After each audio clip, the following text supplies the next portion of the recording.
Atrial fibrillation, or Afib, affects more than 1 million Americans. It's the most common form of heart arrhythmia and can greatly increase the risk of stroke. Now, as Leslie Mouton shows us, doctors are using a minimally invasive procedure known as the ring and sling to treat the heart. Bob Hundervat is a man on the move. As director of security for the Miami Heat, he covers a lot of ground. But last year, right before playoffs, he had what he thought was a cold that wouldn't go away. Really, it got to the point where I dreaded nighttime, going to bed. Bob's symptoms were due to a heart that was out of rhythm. In addition, his mitral valve wasn't closing properly, and blood was leaking back into his lungs. He dreaded the thought of heart surgery like his father had. Basically, just cut the sternum all the way up and then wired it together. Instead, Bob had the option of a minimally invasive procedure pioneered by Dr. Joseph Lamelas.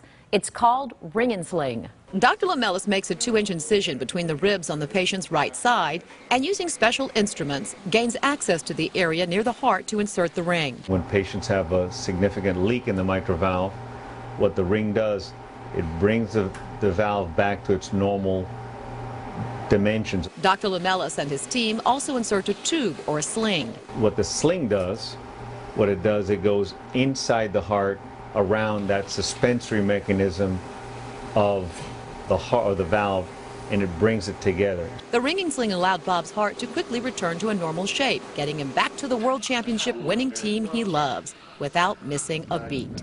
Leslie Mouton, KSAT 12 News.